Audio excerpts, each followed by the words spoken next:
supporting this bill. Fantastic speaker. No, that's what Mr. Speaker. I call Dr Megan Woods. Thank you, Mr. Speaker. You have to hand it to this government for consistency, Mr. Speaker, and in a couple of areas of consistency that I'm going to talk about today. This is a government, when it doesn't like what people who are elected to a body are doing, it simply does away with voting. It's literally taken away votes. Where I come from in Christchurch, we no longer have an elected regional council. But in education, this government has really taken the knife to the notion of representation. We've seen it with charter schools that are not going to have elected boards of trustees, taking away the rights of communities to have a say in how these schools are run. We've seen this with the closures and mergers and the creation of super schools in Christchurch. Bigger schools mean less community governance and less community representation within our election system. But moving right along, this government is now taking the knife even further into the notion of representation in our education system in the tertiary sector. We're seeing it in the Teachers' Council and we're seeing it in our university councils. When this government does not like something that it is being told, it simply gets rid of the elected members. It just doesn't like it. They just simply appoint some of their friends. They put some of their friends into positions who will roll and do exactly what they want. We look at ECAM, want irrigation, put in some commissioners who will agree with that. You want things to happen, you appoint your mates that won't put up one murmur of discontent of what's going to happen. This is a government that has given up on the notion that we elect people through democratic means and that this is an effective way of having governance. This is a government that has given up on the idea of any type of civic governance, it seems, in education and simply wants to rule through corporate models. Well, newsflash, it is not a company. These are universities, these are our schools, and corporate governance is not necessarily the best model. But government is business, my colleague tells me. Well, that is the way it is being treated by this government. So let's go through some of the changes that are going to be made. I did say I was going to talk about consistency in two areas from this government. I just want to go through their capacity to botch up everything in education. If I take just 1 year out of the 5 long years that they've been in government, nearly 6 long years they've been in government, and have a look at the number of botch-ups, and let's pick a year, any year. 2012 will do. May 2012, class sizes were announced. June, the larger class sizes were announced. June, this was reversed. The minister had got it wrong. August, the minister's top advisor quits. September, the Canterbury school closures are announced. October, seems her cousin is behind the charter schools. November, the Nova Pay debacle.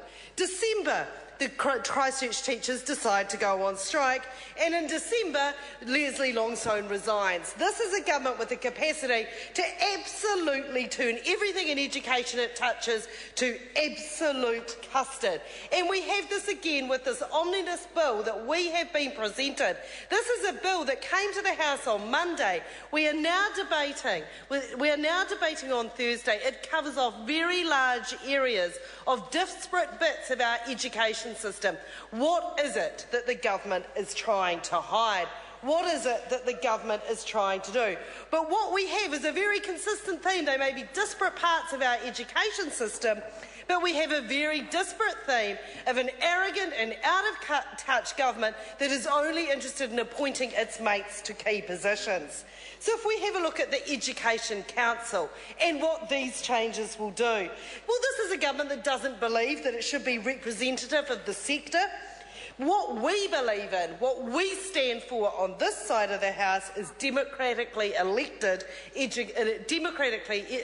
Educational Council. Hekia Parata has been heavy-handed in all the decisions she has made, and this is another one. why I want to have a government member take more than a 1-minute call on this bill and tell us why it is that teachers should not and don't need to be on this council. Why is it that we don't need to have teachers on this? And moving right through to the tertiary sector, with Stephen Joyce hiding in Hekia Parata's bill. Must be that he senses a botch up and knows that one more against Hekia Parata's name isn't going to make a blind bit of distance. So let's have a look. Stephen Joyce tells us it's okay because universities can still choose to have students and staff on their governing bodies. Well, this isn't good enough, Mr. Joyce. What we say is there needs to be legislative protections that the governing bodies of our universities will ensure that the people who work in universities and teach in them, the colleagues of the collegial body that makes up a university, have a voice and a say in how a university is run. We also say that there needs to be a legislative protection that people that attend those colleges, that are taught by those colleagues in these collegial environments, have a say in how universities are run. We have had no justification of why we are going to change an age-old tradition of how a university is run. If you go back to the very reason why democratic councils and bodies were established in universities, you go back to the beginning of the 19th century when it was put in place to ensure that we entrenched Enlightenment thinking and teaching within our universities and that we didn't hark back into religious tuition within our universities. The only way this could be protected was by having the people with a real stake in it to have a say in the running of those universities. We have had absolutely no justification.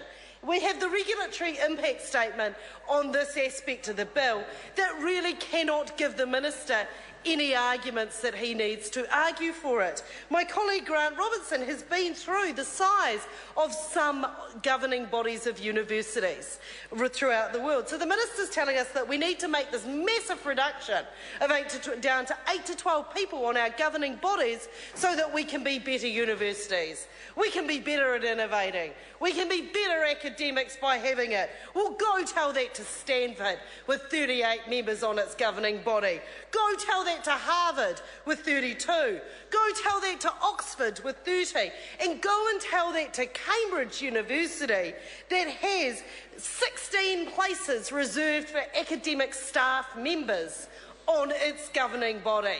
It has a further 3 places reserved for students at that university because it makes those universities a better place. And then we have MIT with its 76. Well, that university is pretty shoddy at innovation and commercialisation, isn't it? Must need to change it. A hopeless university. Need to change that. But the minister won't even talk about the report that he received in 2012 from the Ministry of Education. And what was the minister told in this report that he received in 2012? Well, it was noted that internationally, even those bodies that were taking a skills-based approach maintained stakeholder representation in their governance. That even if you did want to go to a smaller model, you don't have to do away with staff representation.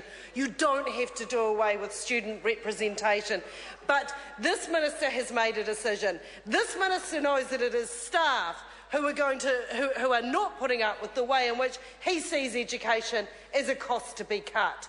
That the staff on those councils are not happy with the money that he is taking away from those institutions and the fact that he sees success in tertiary education is dampening down the demand for tertiary education.